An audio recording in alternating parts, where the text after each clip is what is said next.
Do you ever wonder what piece of jewelry would cause me to think about it for a week and then go back to see if it was still there? It doesn't happen very often, but it happened this past week. Hey jewelry lovers, it's Janine over at SLO Happy Vintage, and if you're new here, welcome. We talk all things jewelry and vintage here. We like to learn about jewelry, mainly costume jewelry, but sometimes we get some fine jewelry in here too. But it's all a good time. So welcome, hit the subscribe button and give me a thumbs up if you like what you are watching. And let's get into it. I found some jewelry this week. I keep saying I'm going to have to limit my jewelry purchasing, and I am going to, and concentrate more on my repair and resale. But there was a piece that, I'm just going to flip the camera on and you can see if you can tell which piece it was. Here are this week's fabulous finds, and can you see which one may have been the one that I had to go back and see if it was still there after seeing it a week ago? Actually, I think it was longer than a week ago. Well, it may not be what you think.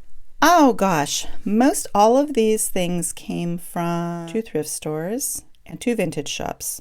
The average cost of goods here is about $4.50, which is great for most of the pieces, but just okay for some of the others. There were a couple of higher dollar pieces in here. And when I say higher dollar, I don't think I spent more than, I think the highest thing I spent in here was $15. The rest of them were pretty inexpensive. Let's start with this piece over here.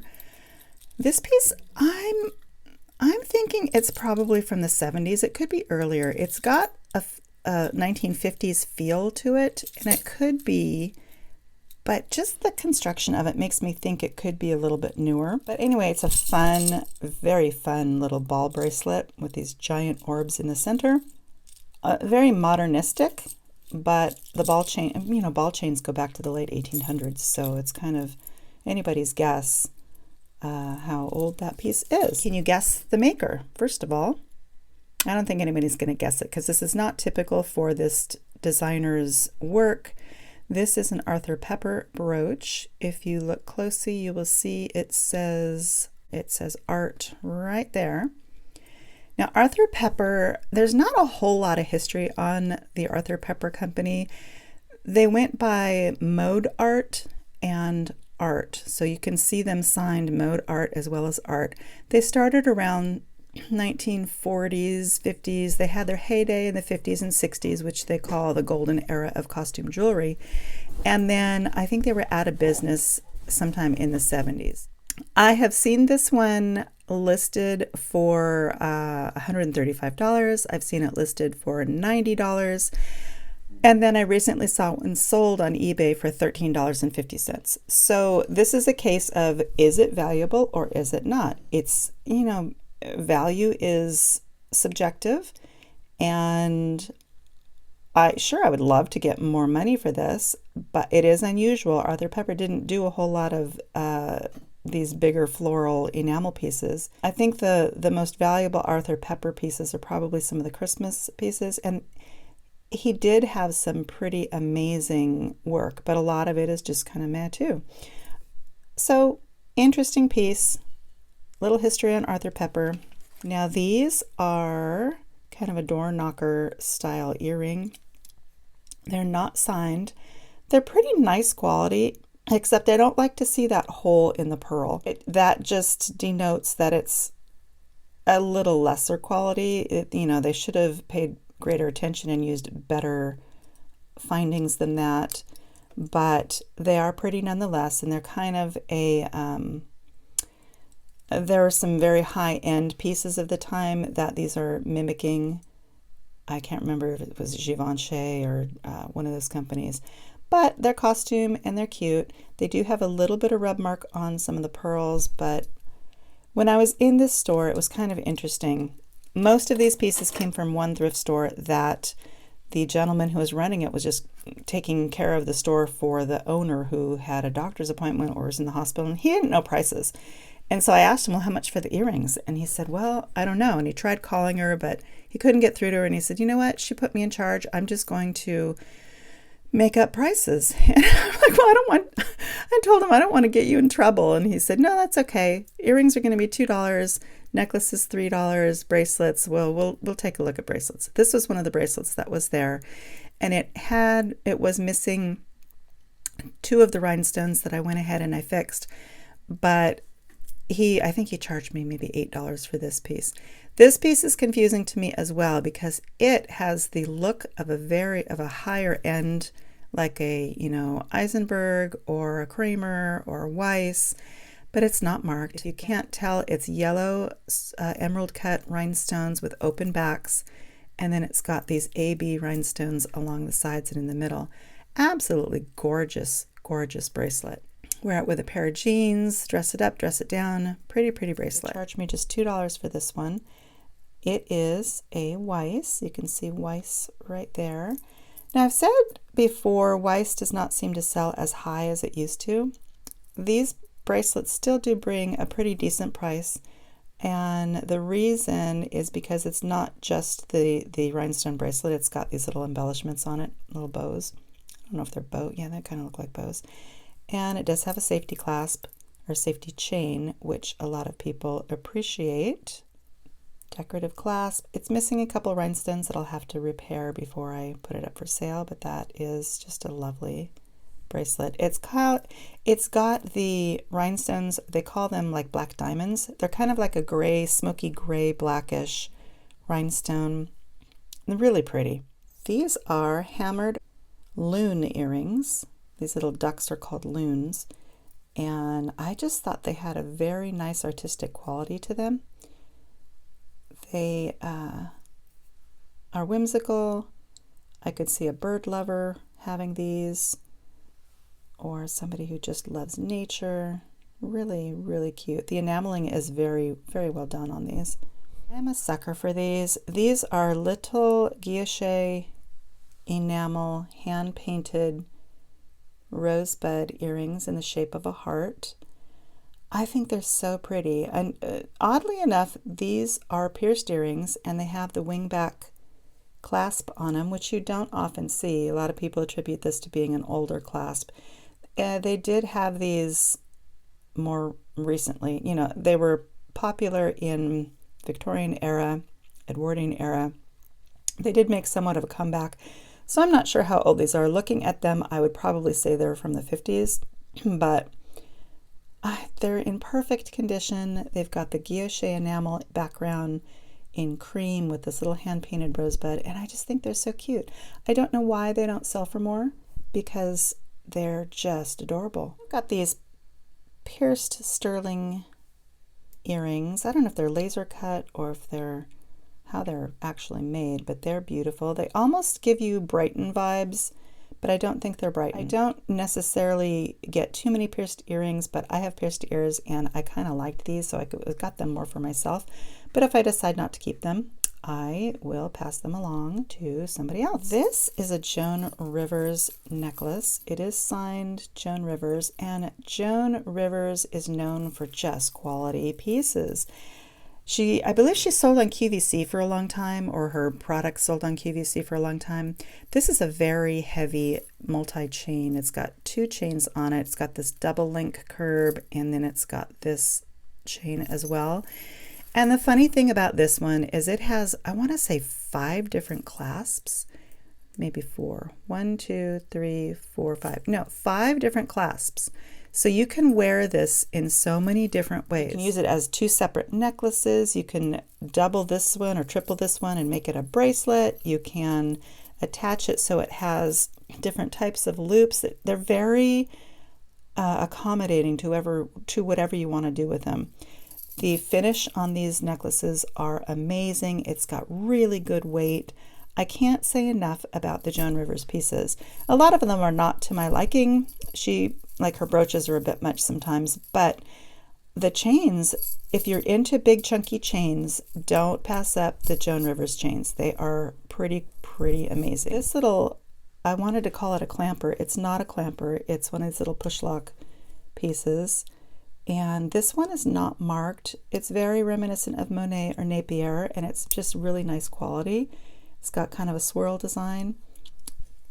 So I think he charged me $2 for this one. Then there's this. Oh, well, we obviously haven't gotten to the piece that I went back for, but this is not it. This piece, it's a bracelet. I do believe that these are real turquoise pieces, and the reason I think that is because of the different coloration of it. If these were standard beads or standard glass pieces, they would all be the same color. They would all be very uniform. But because you see the variations in the color, the darker blue, the lighter blue, I'm getting a feeling that these are real turquoise. I actually don't have a process for testing genuine turquoise, and apparently neither does eBay. They won't verify any turquoise pieces. Now this piece, the way the clasp is, the way the design is, it reminds me of something that may have come out of Persia or India. I don't usually pick up Indian styled pieces because it's just not my cup of tea, but I really liked this one. It's got kind of like this nubby starburst on it. It's very well made. I just thought this was kind of and it would be really fun to wear with jeans and a t-shirt. Very, very wearable. Everybody see the Coro Duet. I hope you know that when you see pieces like this, they are not earrings, they are not shoe clips, they are dress clips. And even though this is not marked Coro, this is a Coro Duet, and the reason it's not marked is because the marking is usually on the bracket that these go into. Do I have a bracket handy? I know I had one in one of my last videos. I can put up a picture of what one of the brackets looks like. I actually think I have the bracket that goes to this set, so I will try to reunite it with a bracket that works with it and sell it as a proper duet. A lot of times these pieces get separated from the bracket because people will wear them as a dress clip or even a shoe clip. You could wear this as a shoe clip, but I don't know. I would be afraid that it would get lost. But they have these prongs to grip onto fabric, so a lot of people wear them like on a lapel or on the corner of a dress or something. It is missing a couple of rhinestones. I'll go ahead and fix those. And this is not, this is not a high dollar Coro Duet. These, I think I've seen them in the $40, $50 range, not, in the $400 range like some of the other ones are. Clear rhinestones still are slow sellers, so, but the fact that it's a duet is a good selling point.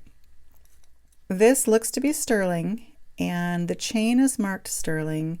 It appears to be Native American. It could be Native American, but if it was, it would most likely be newer Native American, because when you flip it over, I'm not quite sure what happened. Normally with Native American pieces, there's a little layer of sawdust underneath the stone, because sawdust or some sort of wood like pulp material, because that will absorb moisture and keep the stone basically from popping out or something like that. However, if you get too much moisture in there, it swells and it can pop the stone out. Native American pieces are normally closed back, and this is closed back. But the thing that I'm questioning is it has, you can see remnants of a little tiny 2 and a little tiny 5 right down in there. So I do believe this at one time was stamped 925. Native American pieces, at least the older ones, are not typically stamped 925. They're stamped sterling or silver. So this is most likely a newer piece, or it could be an older piece that is not Native American. Either way, it's Southwestern style. It's a beautiful little pendant. I do believe that is real turquoise, and I'll have to test it, but I'm 99% sure that that is sterling. Even though it's marked, you still want to test it because there's a lot of fake stuff coming out.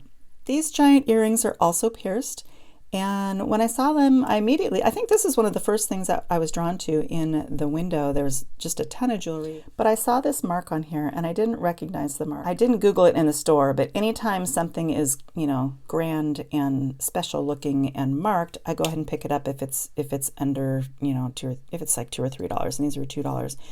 It is a designer. Her name is Diane von Forstenberg. I'm not going to pronounce that correctly, so I'll put it up on the screen.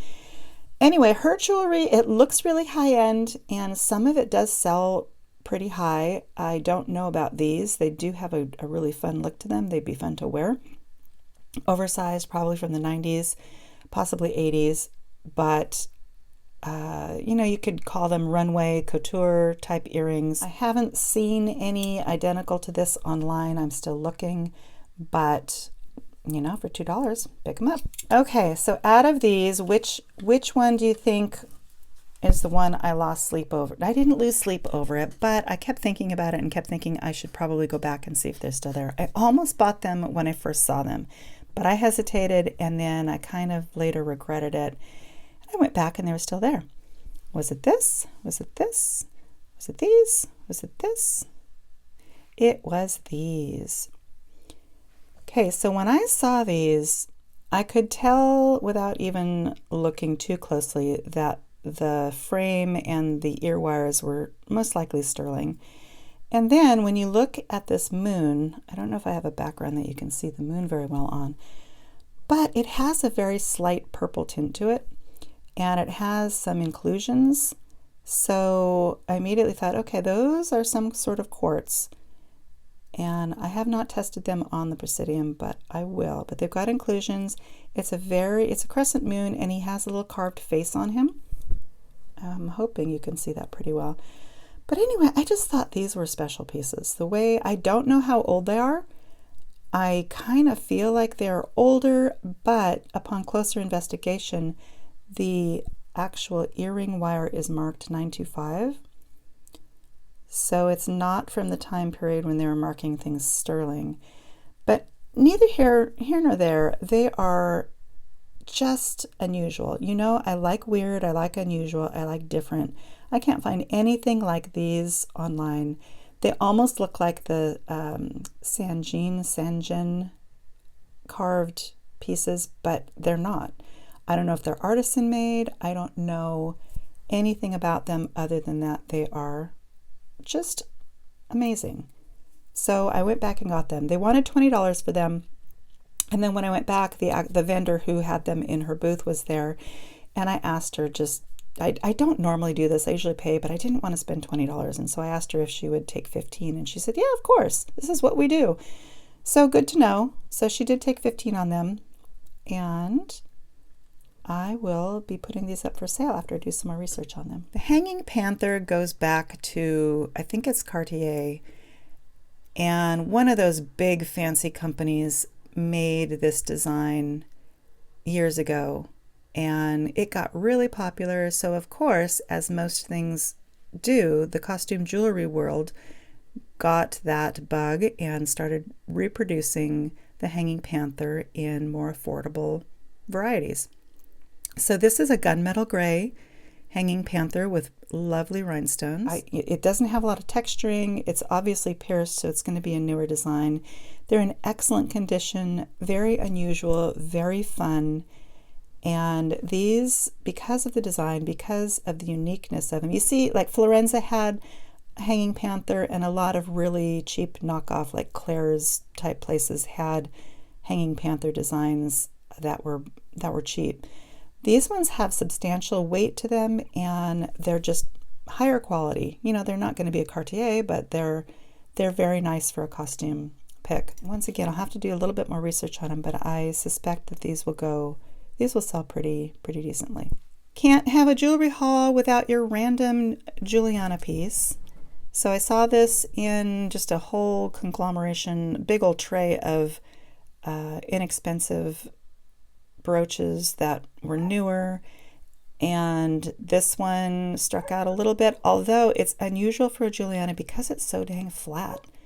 Juliana usually has kind of, you know, more dimension to their pieces. This one does have a little bit of dimension in that these little navettes are kind of angled in there, but it is a very flat design. How do I know it's Juliet? Juliet. Where's Romeo? How do I know it's Juliana? So looking at the quality, it can't tell a whole lot from the front. There are a lot of makers. This could be Austrian if you look at it from the front. Could be Austrian, could be Weiss, could be a lot of different things. But if you flip it over, first thing you notice, there is a little pin stop on the back of the pin, which keeps the pin from opening up all the way. It's got some open back stones, which is not uncommon for a lot of different places or different makers. And it's got the collar of rhinestones, which is very common in a Juliana design. But the telltale sign on this one are these little, here's a triple, they call it figure 8 puddling, and I've gone over this before, but for those of you who haven't seen those other videos, Juliana had a special way of mounting these particular stones in succession. When you have this size and style of stone together next to each other, they would flood the solder on the back, which caused a little figure 8. There's a figure 8, I don't know, can you see? Here's a good figure 8 right here. So there are 2 stones right here, and that's a figure 8. This one is a trio, but it's got a figure 8 here and a figure 8 here, where the solder is kind of flooded into the next one, and it causes this little figure 8 design. There's a figure 8 too. There are some other jewelry makers that look similar, but not the same. So it has to be the proper size stone, the proper type of setting, and if you flip it over, the stones that have the figure 8 puddling will have what they call fang prongs. If you look at a regular pronged rhinestone, it has the prongs equidistant around the stone, but on one of these, because of the way the solder works, the prongs have to be 2 on one side and 2 on the other. Sometimes there'll even be 2 on one side and 1 on the other, and they're angled in little fang teeth like that. So anyway, I'm going a little bit deeper into Juliana than I really should in any one video, but that's kind of how I knew immediately that this was Juliana without doing any research. I did look it up later on the Juliana Jewelry website, and yes, it's there. So that's a confirmed Juliana piece. These are not marked. They are newer. They are reproductions of a more popular vintage pair that was a clip-on, but they're just very well made, and even have, I call this a stabilizer. It's almost like a counterweight, so that when you're wearing the earring, it doesn't fall in or fall out. Kind of like a ribbon design. These would be great for Christmas. And you know, clear rhinestones get a bad rap, but you can wear them with anything. If these were red, you might think twice about wearing them with something else, or if they're blue, but these would be wearable with anything.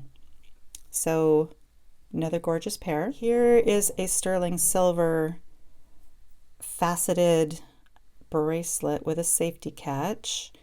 I believe it's marked Italy in 925. Now I want to test this, but I can tell already that it's got a coating on it, so I'm going to have to be very tricky about how I test it. It almost has like a disco ball. I don't know if you can see the shine on there, but it's faceted like a disco ball is. So I'm going to have to test this one and make sure that it's silver and try to break through that coating, because like I said, I can tell there's a coating on it, which could skew your testing results. Here's another glamorous 50s bracelet, not marked as well. It does show a little bit of age to it. It's like the plating has worn off a little bit, but the front side is absolutely beautiful. And the way these are set, I don't know if you can see, but there's a little tiny sawtooth bezel edge on these stones along with the prongs. So that's kind of an unusual feature to this bracelet. The other unusual feature is that it's got movement to it. It's not all channeled like these are. These pieces kind of go forward, and so it's kind of a fun little bracelet.